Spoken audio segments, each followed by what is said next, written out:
వేడి వేడి అన్నం, వేడి వేడి తోటకూర పప్పు, పెసరపప్పు వేసేసాము. చాలా టేస్టీగా ఉంటుంది. అన్నం అంత రెండంతల పప్పు వేసుకొని తింటే హెల్త్కి చాలా మంచిది.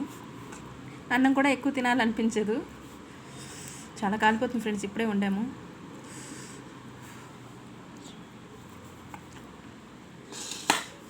కాకరకాయ ఫ్రై కూడా ఉంది.